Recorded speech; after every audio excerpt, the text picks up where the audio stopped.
আমার অধিকার যদি আমি চাই, তুমি যদি চুপ করে থাকো সেটা তোমার ব্যাপার। ভারতবর্ষের স্বাধীনতা আন্দোলনে বুক কারা বেশি পেতে ছিল মনে রাখতে হবে, পশ্চিমবঙ্গ থেকে, এই বাংলা থেকে। ৬২ লক্ষের যে নাম বাদ দিয়েছে তাদের বিষয়টি দেখার জন্য যে কমিটি তৈরি হয়েছে, তারাও এর সময়ের মধ্যে করতে পারবে কিনা আমরা এখনো জানি না। নির্বাচনের দিন শীঘ্রই হয়তো ঘোষণা হয়ে যাবে, নাকি রাষ্ট্রপতি শাসন। দেশের আইন ব্যবস্থার উপরে আমাদের সম্পূর্ণ আস্থা রেখেই বলছি, কিন্তু আমার অধিকারের কথা আমি প্রশ্ন করতে পারবো না। আমরা কোথায় যাচ্ছি, কি হচ্ছে, এটা সাধারণ মানুষ বিবেচনা করবে ভোট বাক্সে। কিন্তু সেই মানুষ ভোটটা কি আদৌ দিতে যেতে পারবে? আমি আবারও বলছি, এসআইআর হওয়া অবশ্যই বাঞ্ছনীয়। নির্বাচন কমিশন যদি প্রথম থেকে সুষ্ঠুভাবে কাজটা পরিচালনা করতে পারতো, তাহলে কি এত বাকবিতণ্ডা, এত ধর্ণা, এত মিছিল, এত মৃত্যু, সে মৃত্যু কেন হচ্ছে, এত রাজনৈতিক তরজা তো হতো না। এসআইআর প্রক্রিয়া চলছে, সুপ্রিম কোর্ট একাধিক নির্দেশ দিয়েছে। রাজনৈতিক দলের বিরুদ্ধে নানা অভিযোগ, বিভিন্ন রাজনৈতিক দল, তৃণমূল, বিজেপি, তাদের রাজনৈতিক দলের অবস্থান, অভিযোগ, তর্ক বিতর্ক চলছে। এর মধ্যেই পশ্চিমবঙ্গের রাজ্যপাল বদল হয়েছে, নতুন রাজ্যপাল দায়িত্ব নিয়েছেন, শপথ নিয়েছেন। তাহলে কি পশ্চিমবঙ্গে রাষ্ট্রপতি শাসনের দিকে এগোচ্ছে? কোনো ইমপিচমেন্ট প্রক্রিয়া তৈরি হচ্ছে? কোন দিকে এগোচ্ছে পশ্চিমবঙ্গ? মানুষ কি শান্তিতে নিরাপদে ভোট দিতে যাবেন, না পশ্চিমবঙ্গে রাষ্ট্রপতি শাসন জারি হয়ে ভোটের ময়দানে এগোবে? এই সামগ্রিক বিষয় নিয়ে আজকে আমরা রয়েছি প্রথম কলকাতার প্রাসঙ্গিক প্রসঙ্গে। আমাদের সঙ্গে রয়েছেন প্রথম কলকাতার ডেপুটি এডিটর পরমাশিস ঘোষ রায়। পরমাশিস, আপনাকে স্বাগত। পরমাশিস, যে প্রশ্নটা আপনার কাছে সবার আগে করতে চাই, গতকাল বৃহস্পতিবার পশ্চিমবঙ্গের নতুন রাজ্যপাল দায়িত্ব নিয়েছেন বা শপথ নিয়েছেন বলা ভালো। তারপর পশ্চিমবঙ্গের রাজনীতি কোন দিকে এগোচ্ছে? যে রাজ্যপালের বিরুদ্ধে নানা সময় রাজ্য সরকারের বিরুদ্ধে কাজ করার অভিযোগ রয়েছে, তাহলে পশ্চিমবঙ্গ কি এখন আরো সংবিধান এবং রাজ্য সরকার এই দ্বন্দ্বটা আরো কঠিন হয়ে যাচ্ছে, আরো কঠিন দিকে এগোবে? ভোটের আগে কি মনে হচ্ছে? দেখো, তোমায় প্রথমে একটা কথা বলি, তুমি যদি বাজারে মাছ কিনতে যাও, একটা মাছ তোমার পছন্দ হয়েছে, দাম বললো 1000 টাকা, তুমি পকেট থেকে করকরে দুটো 500 টাকার নোট দিচ্ছ, মাছটা তুমি কিনে নিয়ে বাড়ি আসবে। সেখানে কি তুমি যে মাছ বিক্রি করছে তার কুষ্টি ঠিকুজি জানতে চাইবে? তোমার তো মাছটা নিয়ে সম্পর্ক। বা তুমি যখন টাকা দিচ্ছ, সে কি তোমার কাছে জানতে চাইবে যে দাদা মাছটা আপনি কিনছেন, এই টাকাটা আপনি কোথায় পেয়েছেন? আপনি চাকরি করেন, না ধার করে নিয়ে এসছেন, না ব্যবসার টাকা? জিজ্ঞেস করা উচিত কি? উচিত নয়। তুমি প্রথম প্রশ্ন করলে যে এসআইআর, ভারতের 12টি রাজ্যে এসআইআর প্রক্রিয়া চলছে, কোথাও শেষ হয়েছে, আমাদের এখনো শেষ হয়নি। এসআইআরটা কি? Special intensive revision. কাজটা কি? আমাদের রাজ্যে যে ভোটার তালিকা আছে, সেই ভোটার তালিকার মধ্যে মৃত ভোটার কারা, যারা মরে গেছে তাদের নাম এখনো আছে কিনা, যারা এখানে আর থাকে না বা যাদেরকে খুঁজে পাওয়া যাচ্ছে, সেগুলো নিরীক্ষণ কর। এটা একটা অ্যাডমিনিস্ট্রেটিভ কাজ। সমীক্ষার মধ্য দিয়ে, সার্ভের মধ্য দিয়ে কাজটা উঠে আসবে। সেই কাজটা ওঠার আগে সরকার পক্ষ করছে আতঙ্ক, মানে পশ্চিমবঙ্গের সরকার পক্ষ করছে আতঙ্ক। আবার তাদের যে রাজনৈতিক দল তারা বলছেন যে অকারণে নাম বাদ দিয়ে দেওয়া হচ্ছে। যারা কেন্দ্র চালাচ্ছে বিজেপি, পশ্চিমবঙ্গে যারা বিরোধী দল তারা বলছেন ঠিক করছেন। নির্বাচন কমিশন এক কথা বলছেন, কোনোটাই কোনো কিছু মিলছে না। কিন্তু কাজটা কি? কাজটা তো ওই মাছটা কেনার মতো পরিষ্কার একটা কাজ। সেটা নিয়ে এত বিতর্ক কেন? শেষ পর্যন্ত আমার প্রশ্ন, সেটা কেন শীর্ষ আদালত অব্দি পৌঁছতে হয়? সেটা কেন অ্যাডমিনিস্ট্রেটিভ কাজ, অ্যাডমিনিস্ট্রেটিভ লোকেরা যে গাইডলাইনে, সাংবিধানিক যে গাইডলাইন আছে, নির্বাচন কমিশনের যে গাইডলাইন আছে, সেই নির্বাচন কমিশনের গাইডলাইন নিয়ে আধিকারিকরা কাজটা সম্পন্ন করবে। সেই কাজটা করতে গিয়ে রাজনৈতিক দলের বিভিন্ন বাকবিতণ্ডা, মতানৈক্য, কোর্ট কেস, সুপ্রিম কোর্ট থেকে জিনিসটা পাঠিয়ে দেওয়া হচ্ছে জুডিশিয়ারি সিস্টেমের মধ্য দিয়ে, কোর্টটা এটা সিদ্ধান্ত নেবে। তাহলে এই কাজটার গাইডলাইন, বিচারকরাও যে সিদ্ধান্তটা নেবে সেইটার গাইডলাইনটা, এদিকে আবার সুপ্রিম কোর্ট বলে দিচ্ছে যে বিচারকদের কোনো প্রশ্ন করা যাবে। তার মানে এটা কি? তুমি কোনটাকে মানবে? গাইডলাইনকে মানবে? সংবিধানকে মানবে? সংবিধানে তো এটাও বলা আছে ভোট দেওয়াটা একটা মানুষের অধিকারের মধ্যে পড়ে। কিন্তু সেই জায়গায় দাঁড়িয়ে বিচারকরা কাজটা পরিচালনা করবে। দেশের আইন ব্যবস্থার উপরে আমাদের সম্পূর্ণ আস্থা রেখেই বলছি, কিন্তু আমার অধিকারের কথা আমি প্রশ্ন করতে পারবো না। আমরা কোথায় যাচ্ছি, কি হচ্ছে? জাতীয় নির্বাচন কমিশন যদি ঠিক বলে থাকে, আমি ধরে নিচ্ছি উনি ঠিক বলছেন, ঠিক গাইডলাইনেই কাজ করছে। নির্বাচন কমিশনকে সুপ্রিম কোর্ট নির্দেশনামা দিয়ে দিয়েছে, কলকাতা হাইকোর্টের প্রধান বিচারপতিকে দায়িত্ব দেওয়া হয়েছে, অন্যান্য রাজ্য থেকে জুডিশিয়ারি আধিকারিকরা এসছেন, প্রায় 500-র উপরে মিলে তারা এই কাজটা করছে। সবে 60 লক্ষ যে অ্যাডজুডিকেশনের জায়গায় রয়েছে, সেটা সবে মাত্র বোধহয় 10 লক্ষ করা গেছে। নির্বাচন কমিশনের থেকে গতকালকে যারা সংশ্লিষ্ট সূত্রের খবর, 15 তারিখ কিংবা 16 তারিখের মধ্যে নির্বাচন ঘোষণা হয়ে যাওয়ার কথা। তাহলে এই যে মানুষগুলোর নাম এখনো আটকা রয়েছে, এরা কোথায় যাবে? আমি একজন সাধারণ মানুষ হিসেবে প্রশ্ন করছি, আমি পাশ করব না ফেল করব, এটা কি আমার জানতে চাওয়ার অধিকার নেই? আমি কেন দেশের নাগরিক হয়ে, এই রাজ্যের জন্মসূত্রে নাগরিক হয়ে আমি ভোট দিতে যাওয়ার ব্যাপারে আমাকে কেন সংশয় থাকতে হবে? আজকে লোকে বলবে তৃণমূল কংগ্রেসের 29 জন সাংসদ ইমপিচমেন্টের ব্যাপারে কথা চলছে, এখনো পর্যন্ত যেটা খবর বোধহয় 163 জনের উপরে নাকি 193 জন সাংসদ ইমপিচমেন্টের ব্যাপারে সাক্ষ্য দিল। ভুল না ঠিক এটা সাধারণ মানুষ বিবেচনা করবে ভোট বাক্সে, কিন্তু সেই মানুষ ভোটটা কি আদৌ দিতে যেতে পারবে? আমি আবারও বলছি, এসআইআর হওয়া অবশ্যই বাঞ্ছনীয়, কিন্তু কিভাবে বাঞ্ছনীয়? 2002 সালে লাস্ট এসআইআর হয়েছে, 2026-এ হয়েছে। যে এত লক্ষ লোকের নাম বাদ দেওয়া হলো বা বাদ গেল, 2024-এ এই নামগুলো কি লিস্টে ছিল না? সব নামগুলো কি তৃণমূল কংগ্রেসকে ভোট দিয়েছে, না সব নামগুলো বিজেপিকে ভোট দিয়েছে? রাজ্যের তৃণমূল কংগ্রেস প্রশ্ন তুলছে যে তাহলে 2024-এ লোকসভা নির্বাচনের ফলাফল, ভাই আমি তৃণমূলের পক্ষে কথা বলছি না, আমি বিজেপির পক্ষেও কথা বলছি না, আমি যদি নিরপেক্ষ সাংবাদিকতা করি, দু চোখ দিয়ে দেখি ইমপিচমেন্ট কারা চেয়েছে, কজন সাংসদ চেয়েছে, আমাদের সংসদে কতজন সাংসদ আছে, তাহলে এতগুলো মানুষ যে ইমপিচমেন্টের কথা বলছে সেটা মান্যতা পাবে কিনা সেটা পরের কথা, কিন্তু তারা তো স্বাক্ষর করলো। কেন করলো? নির্বাচন কমিশন যদি প্রথম থেকে সুষ্ঠুভাবে কাজটা পরিচালনা করতে পারতো, তাহলে কি এত বাকবিতণ্ডা, এত ধর্ণা, এত মিছিল, এত মৃত্যু, সে মৃত্যু কেন হচ্ছে, এত রাজনৈতিক তরজা তো হতো না। আমি অফিস যাই, 8 ঘন্টা ডিউটি করব, মাস যাবে, 30 দিনের শেষে মাইনে পাবো, মাইনে এসে বাড়ি আসবো, আমার সংসার জীবনযাপন পালন করবো। এত সহজ জিনিস।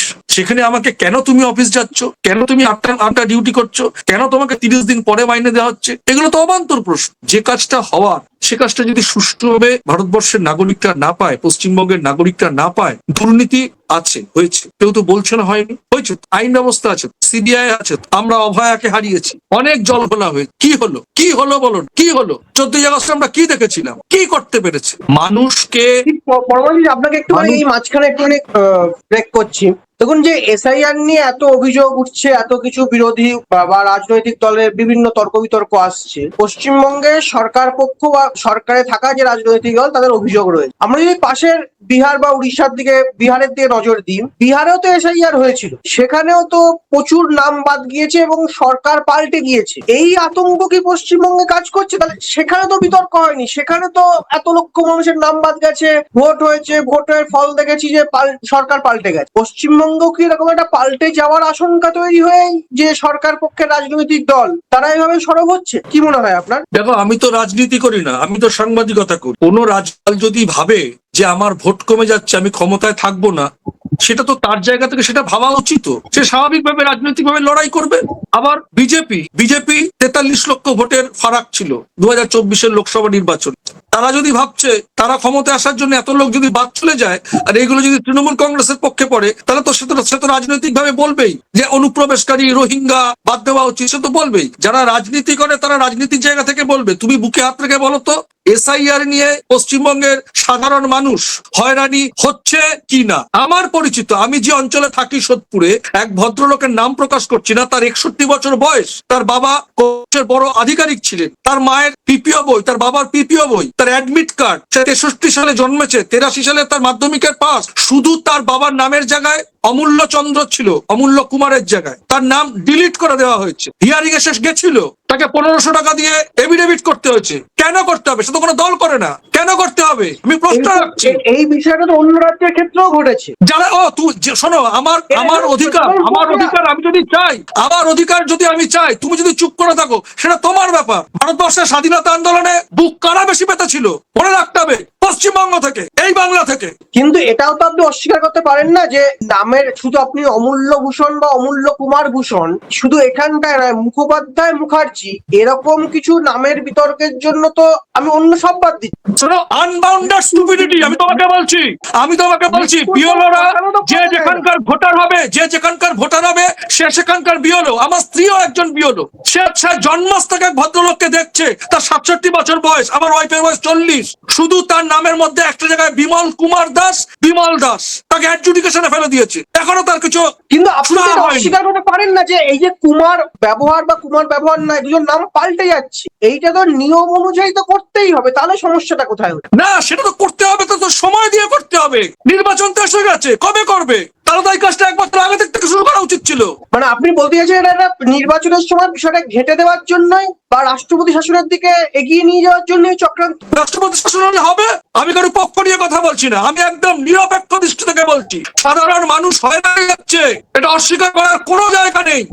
এই এই যে সাধারণ মানুষ, এটা তো আমরা নোটবন্দির সময় দেখেছিলাম মানুষের বিরুদ্ধে বিপুল ক্ষোভ রয়েছে কেন্দ্রীয় সরকারের বিরুদ্ধে। মানুষের ক্ষোভ, নোটবন্দিতে ক্ষোভ হয়েছে, মানুষ হয়রানি হয়েছে, প্রচুর মানুষ মারা গিয়েছেন, কিন্তু কেন্দ্রে তো আবার সেই সরকারই ফিরে এসেছে। তাহলে এই ক্ষেত্রে এত আলোচনা, এত বিতর্ক কেন হচ্ছে? এই যে মানুষের ক্ষোভ, আমি তো বলছি আমি তো এসআইআর এর পক্ষে, কিন্তু আমি চিৎকারটা কেন করছি?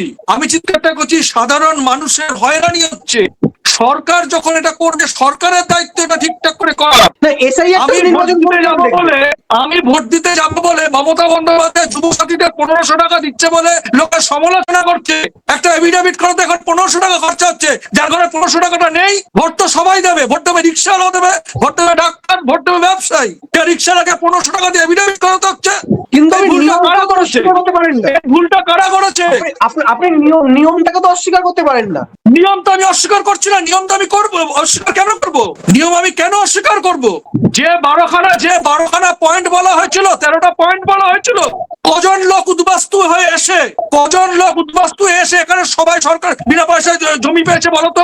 যে কটা প্রপার্টির কথা বলা হচ্ছে, প্রথমে বলছে মাস বই, প্রথমে বলছে ব্যাংক স্টেটমেন্ট, প্রথমেই বলছে পেনশনের বই। কজন উদ্বাস্তু বাংলাদেশ থেকে হিন্দু উদ্বাস্তুরা এখানে সরকারি চাকরি পেয়েছে? কজন জমি পেয়েছে? তার মানে আপনি বলতে চাইছেন যে বিষয়টার মধ্যে অনেক আগে থেকে শুরু করলে ভালো হয়। চরম জটিলতা। আমি দায়িত্ব নিয়ে বলছি।